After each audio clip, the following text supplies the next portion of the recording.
Hello people, today I have with us the awesome, incredible model kit from number 57. This is the Manhunter series, our Fossil. And as you can tell, we have this wonderful looking mecha and a really cool selection of options here. Now, I don't have all the options here on the screen, but as you can tell here, I am very excited to show off the our Fossil Tyrannosaurus Rex here, with his two beam guns in the back and his mega-sized axe, which is quite large for the 1/24 scale that he is in. In addition to the T-Rex skull, you also get in your box an amazing Triceratops skull and a Stegosaurus skull, along with several spike sets for the back, and that will turn him into a Stegosaurus. You get that axe, you get two very large swords, which in the number 57 universe would dwarf the 1/24 scale characters here. Very cool. And a very large rifle, which is probably the most unusual accessory here. It does have a pump action, very unusual, like I said. In addition to that, you also get another shoulder-mounted cannon that the Triceratops is meant to be used with, and this one has the triple cannon here. So very cool accessories.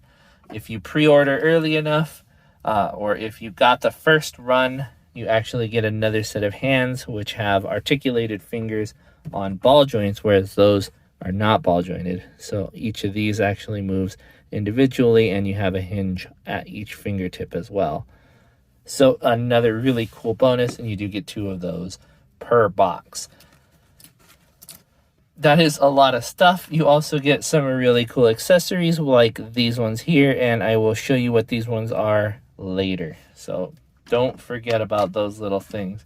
You get two of them. So we're going to go over those in a little bit.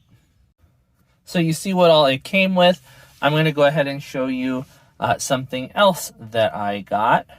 And that is the fact that I have three of these guys. I did preview this before, so you guys already knew I had them, but I just wanted to show off.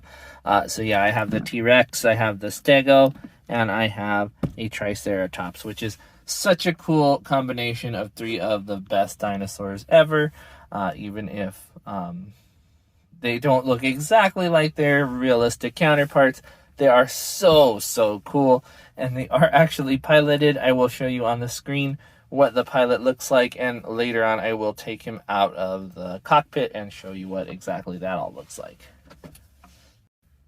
But my first impression of these guys is, wow, these are some of the best number 57 kits I have seen, and I really love the number 57 kits. I don't know if you guys noticed that, but every time I see one, I am just blown away with how much detail they put in these 1/24 scale figures. Now, you don't know that these are 1/24 scale from anything, so it's just up to us to imagine that they are. But compared to, say, a Hexagear Governor or another armored puppet, they are meant to be in the same universe, so that's why we're going with 1/24 scale. All right, features aside, let's go ahead and cover the articulation on these guys. So this is the Rex. His is the simplest articulation, I think. Triceratops is about the same, so we'll go over that one about the same time. The only one that has different is the Stegosaurus, which has a longer neck, so you're going to get more articulation out of that one. Starting at the head, you have actually a lot of ball joints here, so a lot of what is connected to this thing is ball joints and more ball joints. So you have a ball joint connecting here to here. That lets you move that up and down. That one is actually connected to the spine that heads all the way down. As you can see, inside each one of those is connected by a ball joint, so you can move those individually if you'd like. You know, there's a lot there. And then these are all on a strand of cable. And that cable allows you to flex these guys any direction you'd like. So as long as you're careful, it is mounted pretty well, but as long as you're careful, you can do a lot with this one in terms of articulation, because it does limit you to the left and right, but each one individually contributes to a massive amount of articulation. So you can get a lot out of it. We're going to go back up to the head, and the head is attached by a simple ball joint to the underside of this ball joint here. His mouth is on a hinge inside here. It also has a connector. I'm not sure what that's for, but there is a connection inside there. And as you see here, just a ball joint, so it is very simple to move any direction you'd like it to move in, along with the other ball joints behind it that allow it a lot of range of motion. Next up, we have the shoulder. The shoulder is on a ball joint that is mounted to the arm here, the body here, so you can move that up and down, all around on the ball, any direction you please, really. The shoulder here is on a ball joint that heads to this one and is mounted on a pivot, so you can move it like so. But it is on a ball, so you can kind of swivel it just a bit. Next up, we have the elbow. The elbow is a simple articulation point, but it allows you to completely revolve that backwards and forwards.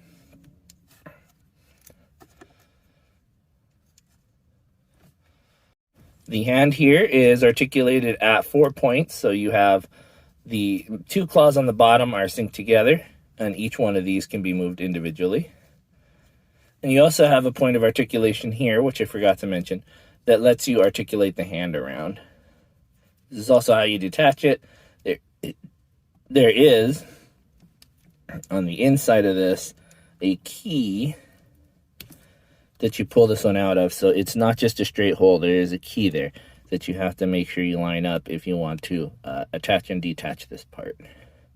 Same goes with the alternative arm. See if I can get that back together now. There you go. At the waist here, there's a ball joint going up to the back part of his belly here, so you can move that up and down on a ball, and then that ball is actually mounted to a swivel as well, so you can move that just a hair like so you can get a little bit more range of crunch. And then that same piece is connected to a ball joint that goes down into here, so you get just a little bit of waist movement there. Going to the legs, ball joint inside a socket here. The socket is a little bit more substantial than some of the other ones, but it is still just a ball joint. That also revolves around on the thigh. And then you get 2 points of articulation at the knee. So you have the one that goes back, and then you have the one that goes also back. But you can move that one forward as well, so that you have that kind of dog leg look if you mount it like this. As far as articulation in the feet, you have a ball joint that goes up into the leg, and then that one is on a swivel, so you can actually rock that back and forth as well. That is articulated on the main foot, so you can make that foot go downward like this.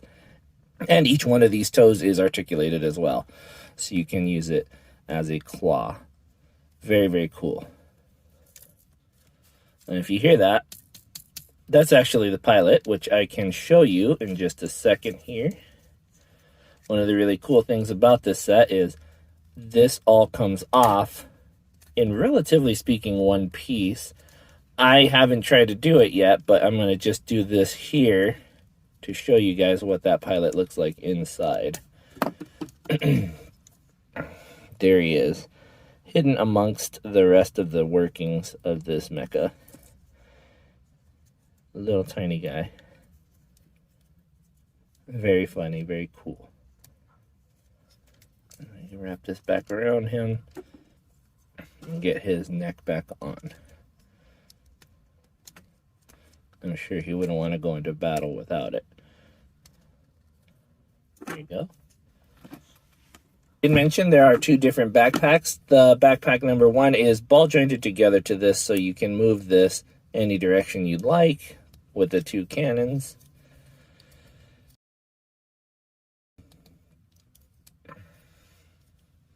And with the other one, there are many points of articulation as well.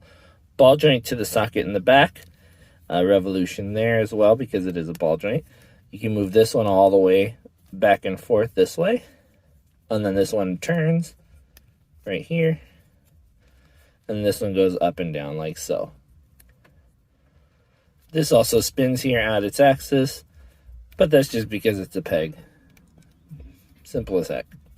Stegosaurus, like I said, adds a little bit more to the neck, so you get a sleeve that goes over the neck just like on the others, but then you get another section with a ball joint in here and another one on the very end, and then a very loose fitting one at the tip here where my head is supposed to attach. For some reason it comes out quite easily, and I don't know if that's something I did or what, but that's the 2 points of articulation that they add. Of course, he does have a mouth articulation. Everything else is exactly the same. It's just that add-on parts here.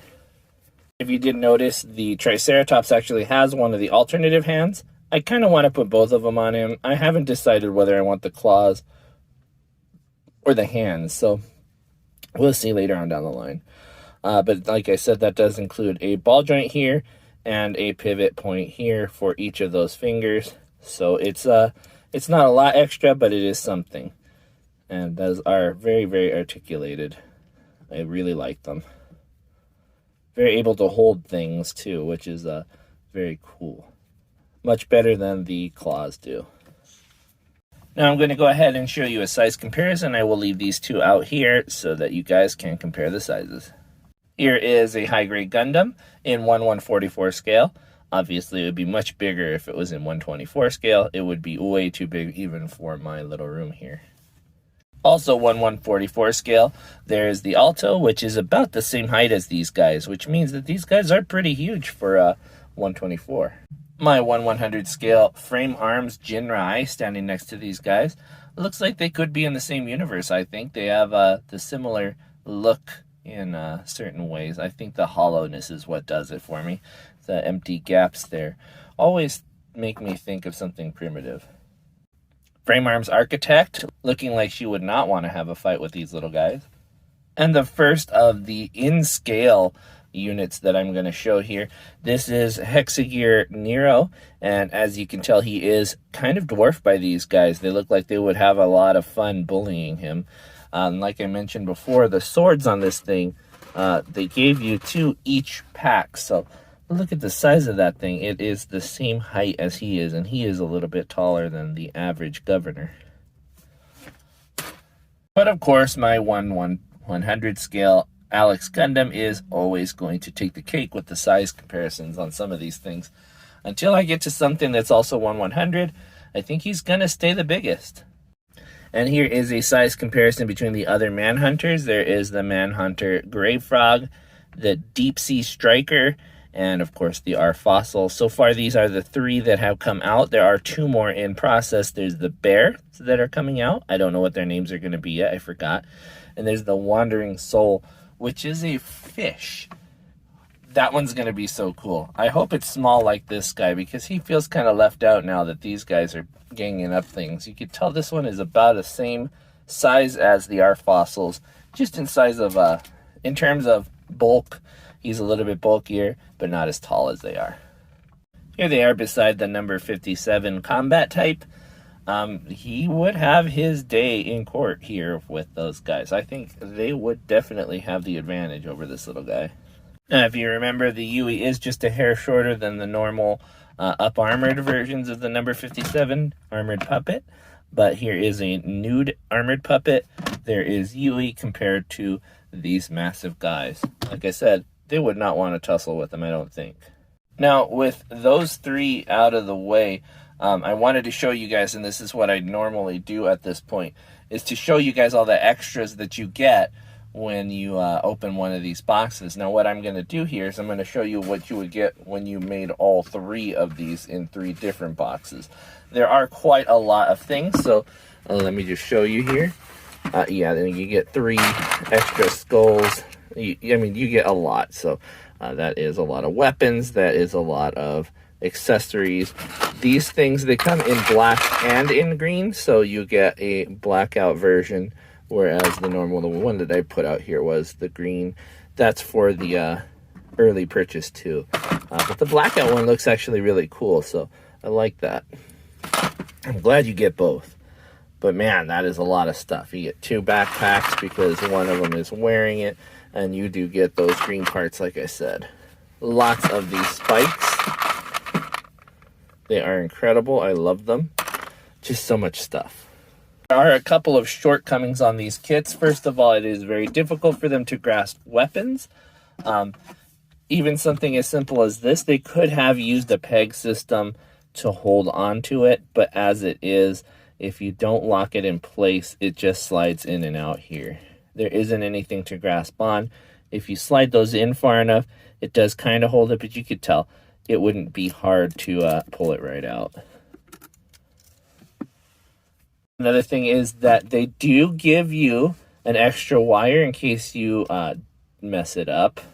However, they don't tell you an exact measurement to get these ones. I guess that is so that you can have a looser or tighter one. I prefer that one to be a little bit tighter so you can maintain a pose.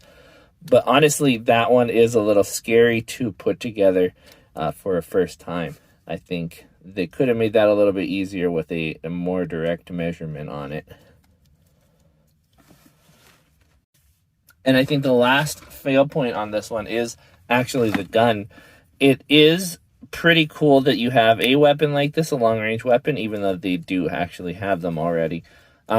They don't really work well with these hands at all. And they did give you an option to mount that so that you can move this, but it doesn't really do anything, in my opinion. It's not really helping. So I don't know what it's for. And there isn't anything to connect it to. It's not something I can't overcome because I've done worse with, or better with worse parts. But it's just one of those things, you know. I'm going to complain about it because if you're giving this to a kid, which I don't know if you would, it's pretty complex. But if you were giving this to a kid, he would be very frustrated with it, that you can't even hold the gun that's in there. If you do have the extra hands, it is a little bit easier, but it still is something that is loose. Now for the good parts about it, definitely worth the price. I bought them for $25 a piece. I mean, can you go wrong with something like this for $25? I don't think so.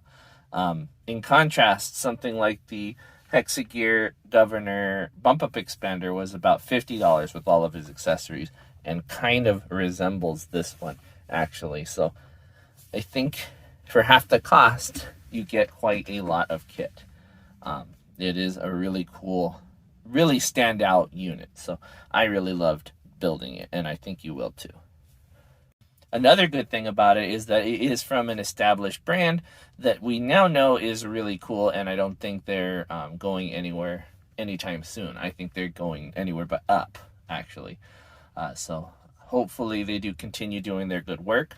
Their amazing casting is just to die for, and I just think that they are doing really well, so I hope they continue doing that. And one thing I didn't notice until just now is I didn't get an unlimited base with this one, and I think that is something that they forgot to do on this one. But that said, I don't think it's a necessity per se. It would have been nice. Even just 2 parts to put together with the other stuff, it would have been nice. Last but not least, I am going to show you guys what these are for. I don't know if you guys have those eagle eyes and already spotted what they're for, but let me go ahead and pause the video, show you what these guys are for. Like I said, some of you may have guessed already, but it is to attach the heads to the arm section, which is just an incredible look. I love the heck out of this. Why would they do something so crazy as this? It is just awesome. I love it. It's so stupid, so cool. On the box, they actually show one of each heads because that does come in the box. So that more than I think makes up for not having the unlimited base. It's just so cool. So with everything mentioned, I think that's going to be it for today. Like I said, my favorite was a Triceratops. I don't know if you love that Stegosaurus, but check out these extra spikes one more time. Lots of extra layers of owies. And okay, I did not mention this and I forgot completely. These are cemented on. I could not get them to stay on for any length of time without dabbing just the tiniest bit of cement on each one of these. Just because they do come off rather easily. I'm not going to lie and say this is a perfect model kit because it isn't. But no kit ever is going to be, close to perfect. Still, this is a really cool one. And these spikes are definitely worth the attempt to put them on. the head is just very odd. I don't know why that's happening.